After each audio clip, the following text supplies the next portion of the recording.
जय श्री राम।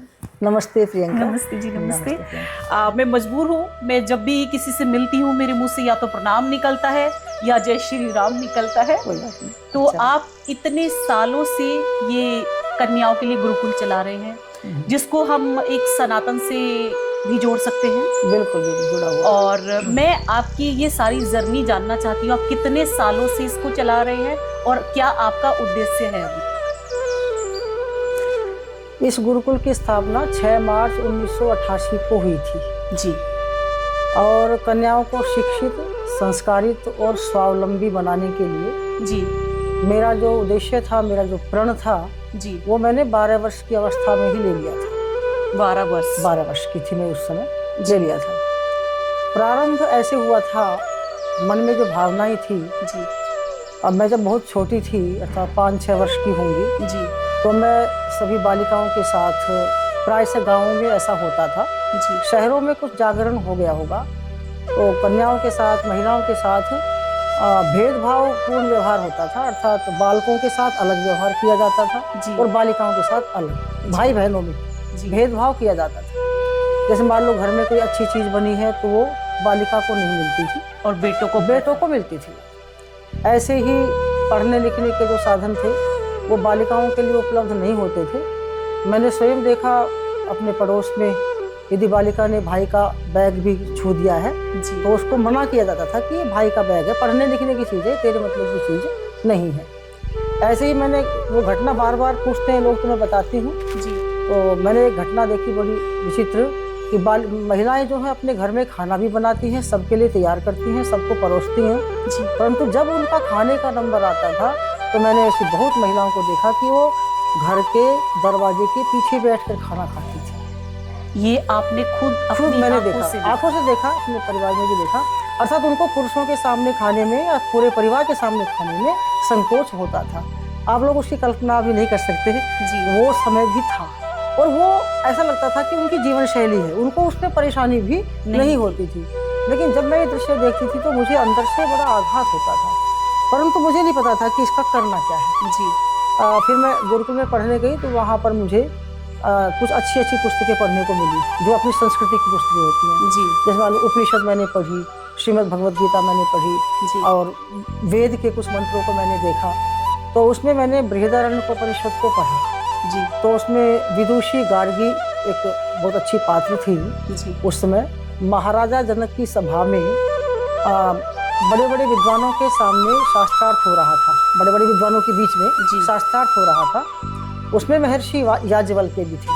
तो मैंने एक कहानी पढ़ी कि महाराजा जनक ने ऐसा किया था कि जो भी ऋषि, जो विद्वान जीत जाएंगे, प्रश्नों के सारे प्रश्नों के उत्तर दे देंगे तो उनको 1000 स्वर्ण मंडित, जिनके सींगों में स्वर्ण जड़ा जाएगा, ऐसी गायें उनको प्रदान की जाएंगी जो सबके प्रश्नों का उत्तर दे देंगे, जो सब सर्वोच्च होंगे। तो जब ये दृश्य वहाँ पर था तो विदुषी गार्गी भी वहाँ उपस्थित हुई। महिलाओं के साथ उसमें भेदभाव नहीं होता था। महिलाएं भी बहुत पढ़ी लिखी होती थी, विद्वान बनती थी, वेदों की विदुषी होती थी, ऋषिकाएं होती थी। तो सारे ऋषि हार गए, महर्षि याज्ञवल्क्य सबसे आगे हो गए। तो कहा हम जीत गए हैं, चलो। महाराज जनक ने कहा ठीक है, गायें आपकी हैं। तो उस समय महर्षि याज्ञवल्क्य ने अपने शिष्यों से कहा कि चलो गायों को खोल के ले चलो, हम जीत गए हैं। एकदम गार्गी विदुषी उठी। उसने कहा नहीं नहीं, अभी मेरे प्रश्नों का उत्तर बाकी है, आपको मेरे प्रश्नों का उत्तर देना पड़ेगा, तब आप जीते हुए माने जाओगे, अन्यथा नहीं। गार्गी ने कई घंटे उनको उलझाए रखा और उनसे प्रश्न किए, उनसे शास्त्रार्थ किया, उनसे संवाद किया। जब मैंने इस घटना को पढ़ा तो मैं रोमांचित हो गई कि ऐसी विदुषी महिलाएं भी होती हैं। तो उनके विषय में मैंने अच्छी तरह से पढ़ा, ऐसा क्यों, इतनी तेजस्विनी कैसे, इतनी विदुषी कैसे, जो एक बहुत बड़े ऋषि को रोक सकती है।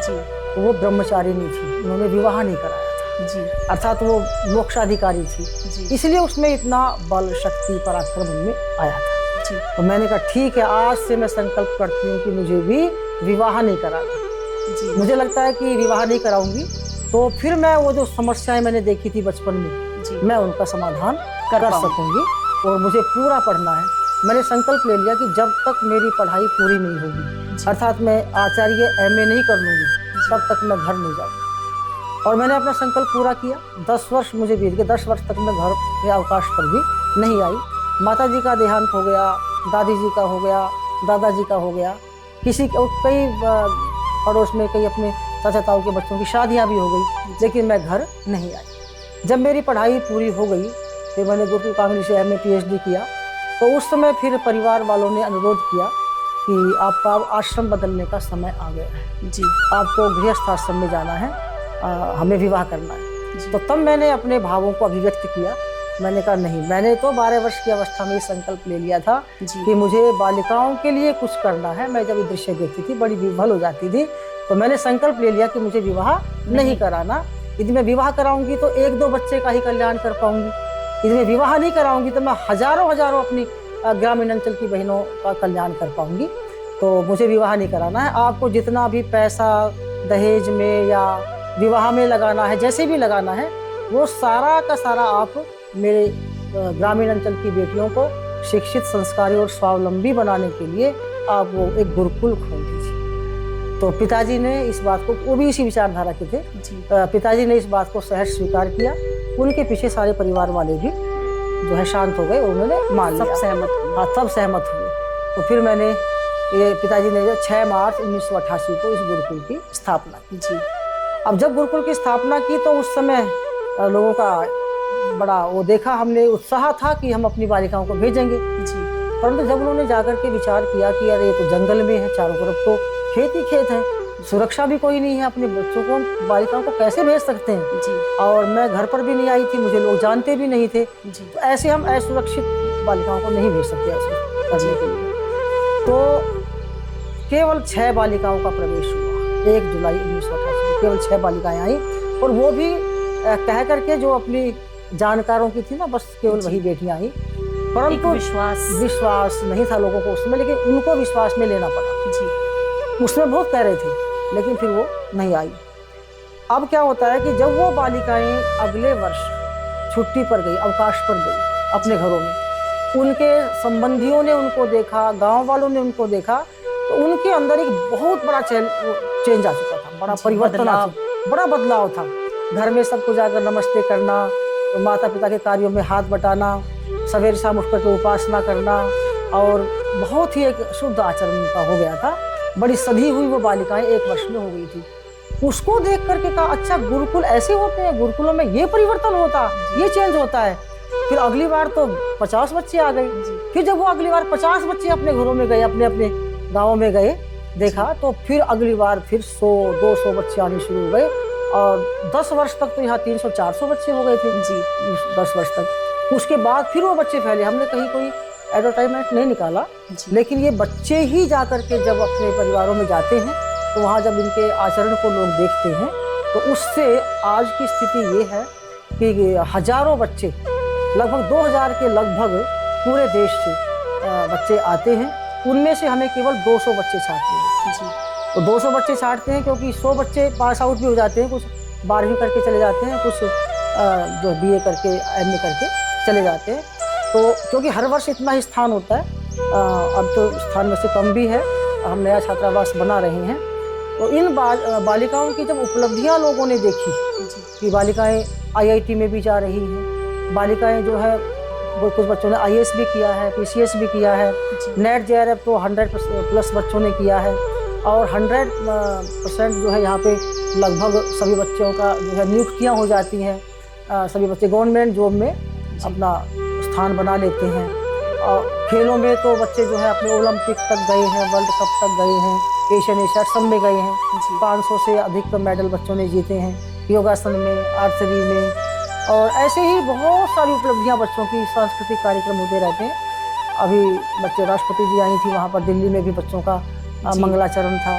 लखनऊ में भी अभी अपनी एक टीम गई थी, अयोध्या में शिव भक्तों की टीम गई थी, उसमें भी एक कार्यक्रम था, वहाँ भी मंगलाचरण माननीय योगी जी के सामने करके आई थी जी। तो बच्चे जो है सांस्कृतिक कार्यक्रमों में और अपने खेलों में और बौद्धिक सभी उपलब्धियों में बच्चे आगे रहते हैं। सनातन के लिए बहुत बड़ा गोल्ड मेडलिस्ट रहते हैं। और विशेष रूप से संस्कारी, परिवारों को बनाने वाली ये बालिकाएं होती हैं, परिवारों को तोड़ने वाली नहीं होती। सहनशीलता इतनी आ जाती है, समझदारी इतनी आ जाती है कि वो परिवारों में बहुत अच्छा एक वातावरण बनाती है।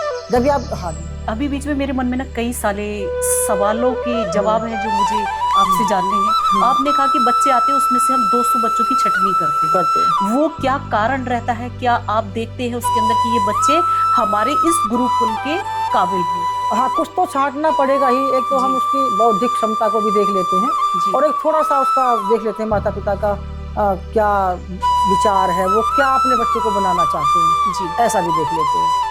कई बार नहीं भी देखते और देख भी लेते हैं, और विशेष रूप से उसको देखना पड़ेगा क्योंकि इस समय जो रॉ मटेरियल आ रहा है, जो समाज में जो सब कुछ छाया हुआ है, वैचारिक प्रदूषण जो है, उसमें हमें बहुत ध्यान देना पड़ेगा क्योंकि हम सब बच्चों को तो ले नहीं सकते, इतना स्थान नहीं होता, इतनी व्यवस्था नहीं होती। उन सब चीजों को देख करके आप बालिकाओं का सिलेक्शन करते हैं। हाँ, सिलेक्शन। दूसरा मेरे मन में एक इतना बड़ा सवाल है कि जब आप इतनी छोटी उम्र में आपने घर ना जाने का निर्णय लिया और उस बीच आपकी माँ का देहांत हुआ, हाँ, क्योंकि एक लड़की के लिए उसकी माँ से बड़ी दुनिया कोई नहीं होती। वो पल आपके लिए कैसे थे?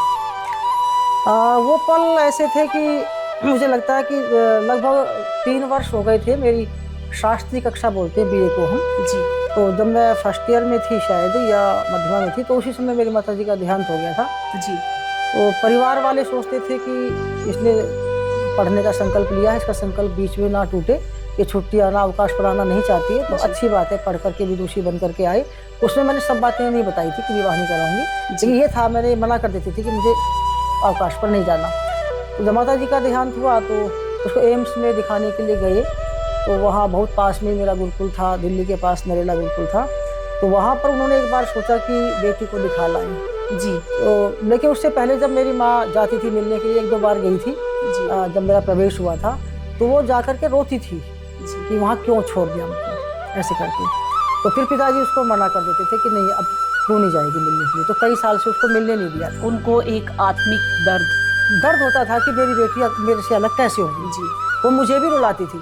तो पिताजी ने सोचा कि रुला के फिर ये इसको पढ़ने नहीं देगी, तो कई साल पहले से उसको बंद कर दिया था कि तुम नहीं जाओगी जी। उनके दिमाग में आई कि इसको दिखा लाएं, तो फिर तुरंत वो रास्ते में से वापस हो गए कि नहीं, ऐसी स्थिति में तो इसको रुलाएगी, उसकी पढ़ाई पूरी नहीं होने देगी। मेरे उसमें साधक बन रहे थे वैसे वो। पता नहीं मुझे कि उसमें क्या होता। पुनरअपि वो घर में आई, वो मेरे को याद करती करती भी मैंने जीवन अपना समाप्त कर दिया। हाँ, परंतु उसके बाद फिर क्या होता है कि मुझे पता लगता है वहाँ पे, ऐसे नहीं पता लगता, मैं पढ़ रही होती हूँ, घर वाले पिताजी हैं, भाई जी मिलने जाते हैं जी। तो पूछते हैं मुझसे कि यदि घर में किसी की मृत्यु हो जाए तो क्या करोगी, क्या कोरोना आएगा? डायरेक्शन उन्होंने चेंज करके आपसे, हाँ, मेरे से पूछते हैं वो। कई बार पूछा मुझसे, हर वर्ष पूछते थे कि क्या करोगी तुम, सहन करोगी, क्या करोगी, ऐसी परिस्थितियाँ आ जाती हैं कई बार, कितनी परिपक्व हो गई हो तुम जी। मैंने कहा कि मैं गीता, श्रीमद् भगवद गीता पढ़ रही हूँ, उसमें लिखा तो है कि शरीर ही बदलता है, चोला बदलता है, आत्मा नहीं बढ़ता है, जैसे वस्त्र को बदलते हैं ऐसे। मैं सब कुछ पढ़ रही हूँ, सब कुछ देख रही हूँ और मैं अभ्यास कर रही हूँ कि मुझे सुख दुख से मैं परे हो जाऊँ। ऐसा मैं अभ्यास करती थी उस समय कि मुझे किसी का दुख ना हो, लेकिन मैं अभी कह नहीं सकती कि क्या होगा। धीरे धीरे आपको बातों का ज्ञान होता जा रहा। हाँ, मुझे ज्ञान होता जा रहा था कि शरीर तो नश्वर है, जैसे फटे पुराने कपड़ों को व्यक्ति त्याग देता है, इसी प्रकार से शरीर को उतार देता है और आत्मा अजर अमर है। जो जन्म लिया है जिसने, वो अवश्य ही मरता, शरीर जाता भी है और उसके बाद वो आता भी है। ऐसी ऐसी चीज़ें मैं श्रीमद् भगवद गीता में पढ़ती थी, उसमें स्वाध्याय करती थी। फिर मैंने कहा कि मैं नहीं कह सकती अभी कि क्या होगा, फिर वो रुक जाते थे। फिर 3 साल के बाद उन्होंने मतलब किसी मेरी साथ वाली बेटी को बताया, उसने मुझे बताया कि इस प्रकार से आपकी माता जी का देहांत हो गया। अच्छा ठीक है, अब क्या कर सकते हैं, हो गया। तो पहले दिन तो मैंने अपने आप को संभाला जी, मैं नहीं रोई, लेकिन जैसे जैसे थोड़ा सा समय बीता तो अगले दिन मुझे बहुत तेज रोना आया और वो दोबारा से फूटा। मतलब एक तरह से ऐसा लगा कि समय भी हो चुका था कि आपको लंबे अरसे के बाद पता चला। हाँ, लंबे अरसे के बाद पता लगा। तो मैं उस दिन रोई, 1-2 घंटा में खूब रोई, मतलब अपने मन का पूरा मैंने निकाल लिया। ऐसा नहीं है कि मैं नहीं रोई, लेकिन 1-2 घंटा में रोई। और उसके बाद फिर मैंने अपने आप को इतना संभाला कि मैं जीवन पर कभी नहीं रोई और मैंने और दृढ़ संकल्प कर लिया कि ठीक है, मुझे अब कुछ बन के ही दिखाना है, मुझे कुछ करके ही दिखाना है। ये और एक सवाल, जैसे आपने कहा कि 12 साल की उम्र में आपने ये संकल्प लिया कि मुझे कुछ करना है और जब आप अपने घर में अड़ोस पड़ोस में रिश्तेदारी में आप देखते थे कि बच्चों में, बेटों में और बेटियों में पक्षपात चलता था वास्तव में। तो किस गहराई तक आप वहां पर जाते थे? 5, 6, 7 वर्ष का बच्चा गहराई तक तो नहीं जा सकता, लेकिन कुछ मुझे महसूस होता था, अनुभव होता था जी कि ये ठीक नहीं है। मुझे इतना पता था कि ये ठीक नहीं है जी, ये ऐसा नहीं होना चाहिए जी परंतु उसका समाधान मेरे पास नहीं था। जी समाधान तो मैं कर ही नहीं सकती थी। जी फिर जब मैं 12-13 वर्ष की हुई तो जब मैंने वो कहानी पढ़ी जी तब मुझे मेरा समाधान मिला कि हाँ, ये तो परिवर्तन हो सकता है। जी ये तो परिवर्तन कब होगा कि जब मुझे इन सारी योजनाओं से परे होना पड़ेगा, अर्थात मैं केवल समाज के लिए ही जीऊंगी, बालिकाओं के लिए ही जीऊंगी, अपनी बहनों के लिए ही जीऊंगी, तब मुझे ये हो सकता है। अन्यथा मैं परिवार में फंस गई तो ये नहीं मैं कर सकती, तब मुझे जानना। और आज जब आप इतना कुछ कर पाए हो, इस खुशी की लहर के बारे में आप क्या कहेंगे? देखिए, अच्छाई का, उन्नति का और आगे बढ़ने का और सेवा का कोई सीमा नहीं होती, कोई अंत नहीं होता जी। जैसे आप देख रहे हैं कि कितना घना अंधेरा है जी, तो उसमें एक किरण आशा की तो हो सकती है जी, लेकिन प्रकाश तो पूरा नहीं मिल सकता। तो मैं तो यही सोचती हूँ कि ईश्वर मुझे इतना सामर्थ्य, इतनी शक्ति दे कि मैं हजारों बालिकाओं के जीवन में वो प्रकाश ला सकूं, वो सवेरा ला सकूं, वो ऊर्जा ला सकूं और इस समाज का मैं कुछ एरिया का तो मैं परिवर्तन कर सकूं, कुछ हिस्से का तो परिवर्तन कर सकूं। बस मेरी वो, जैसे तुमने बताया ना शुरू में आते ही कि मेरे अंदर कोई तड़प रहती है, कोई अग्नि जलती है। मुझसे भी लोग, मैं उस समय हंस रही थी, मुझसे भी लोग यही पूछते हैं कि क्या लगता है आपको, कैसा लगता है? तो कुछ कहते हैं आप में तो बहन जी, दीदी आप में तो अग्नि जल रही है। मैंने कहा आपने गलत बोला, अग्नि नहीं जल रही, अग्नि कुंड जल रहा है, पूरा ज्वाला है, ज्वाला है, लेकिन अंधेरा बहुत अधिक। इस अंधेरे को मिटाने के लिए ऐसी हजारों नहीं लाखों सुमेधाएं चाहिए, हजारों लाखों प्रियंकाएं चाहिए, मुझे ऐसी बहनें मिल जाएं। कई बार मुझे मेरे जीवन में सुनने को मिला है, मैं बड़े बड़े लोगों के साथ बैठती हूँ, रोज बैठती हूँ, पर कहीं ना कहीं मैं भावुक हो जाती हूँ। क्यों? क्योंकि हूँ तो एक आत्मा ही। बिल्कुल। तो कहीं ना कहीं मैं भावुक होने का जो मेरा कारण है कि आप इतना बड़ा समाजवादी काम कर रहे हो, आप बच्चियों को लफ्ज़ जिहाद से बचा रहे हो, आप उनको डेली समझा रहे हो, लेकिन मेरे को जो अंदर भावुक और दुख होने का कारण है कि हमारी बेटियां आज इस दलदल में क्यों फंसती जा रही है। ये सब तो जो शिक्षा है ना, अपनी शिक्षा जी, मैं कई बार कहा करती हूँ कि बेटों को तुम कुछ भी पढ़ाओ परंतु बेटियों को वैदिक शिक्षा अवश्य दो। जी, वेदों की शिक्षा पढ़नी बहुत आवश्यक है। मैंने बहुत सारे शास्त्रों को भी पढ़ा, वैसे ग्रंथों को भी देखा। वेदों में जितना नारी के लिए अच्छे वचन हैं, शुभकामनाएं हैं, आशंसाएं हैं, प्रशंसाएं हैं और उनको आगे बढ़ाने की शिक्षाएं हैं, ऐसी मैंने दूसरे ग्रंथों में उतनी नहीं देखी है, लेकिन उतनी नहीं देखी। वेदों में एक तो सबसे बड़ा कहा कि हे नारी, मान लो ईश्वर साक्षात कह रहा है कि इस पृथ्वी पर मैं साक्षात नहीं दिखाई दे रहा, लेकिन मेरे नाम का काम तुम्हें करना है। ब्रह्मा सृष्टि को बनाता है, तो अब इस संसार में स्त्री ही ब्रह्मा बभूवित है। हे नारी, ब्रह्मा तुम ही हो, तुम जो चाहो संतान को वैसा बना सकती हो, तुम जो चाहो समाज को वैसा बना सकती हो। मैं तो सारा दायित्व, हाँ बुरा मत मानना, नहीं, सारा दायित्व मैं नारियों पर ही मानती। यदि हमारी नारी शिक्षा ठीक हो जाए, भूमि ठीक हो जाए, तो वो थोड़ा सा खराब बीज भी होगा ना, उसको भी भूमि अच्छी होगी तो उसको ठीक कर लेगी। भूमि का ठीक होना बहुत ही आवश्यक है, अर्थात नारियों की शिक्षा ठीक होना बहुत ही जरूरी है। तो नारियों की शिक्षा अगर ठीक हो जाए, वैदिक शिक्षा हो जाए, तो फिर ये समाज आगे बढ़ सकता है, फिर सारी समस्याएं दूर हो सकती हैं। और जब तक नारियां ठीक नहीं होंगी तब तक ऐसा लगता है मुझे कि जैसे वृक्ष की जड़ को पानी नहीं दिया जा रहा, हम उसके पत्तों को सींच रहे हैं। पत्तों को सींचने से वह बात नहीं बनेगी, पत्तों का पानी थोड़ा थोड़ा नीचे जाएगा, थोड़ा वृक्ष ऐसा रहेगा, लेकिन उसके अंदर कोपल नहीं फूटेंगी, उसके अंदर नई जो है जीवन चेतना नहीं आएगी। धीरे धीरे करके ये सब समाप्त, आज देख रहे हैं संस्कार कितने समाप्त हो रहे हैं समाज के अंदर। इसीलिए हम सबको चेतना बड़ा जरूरी है। क्योंकि निरंतर संत और आप जैसे महान महिलाएं इतनी मेहनत करके आगे पूछ रहे हैं, हमारी संस्कृति को बढ़ा रहे हैं, तो मुझे ऐसा लगता है कि इससे ज्यादा और हमें कुछ समझने की जरूरत है नहीं। नारियों पर विशेष काम करना, महिलाओं पर, बहनों पर विशेष कार्य करना, सारी शक्ति हमारे समाज की, हमारी सरकारों की इन बेटियों को मतलब सुधारने में लगनी, नस्ल सुधारने में लगनी चाहिए। वो आता है ना गीता में, अधर्मा भी भवात कृष्ण प्रदुष्यंती कुलस्त्रिय स्त्रीषु दुष्टासु वार्ष्णेय जायते वर्ण संकर। जब अधर्म बढ़ता है तो कुल की स्त्रियां दूषित हो जाती हैं जी, और उनके दूषित होने से वर्ण संकर संतानें पैदा हो जाती हैं जिनका अपना कोई विचारधारा नहीं होती, वो बिना विचार के घूमते रहते हैं। नहीं, मैं आपको बहुत अप्रिशिएट करती हूँ।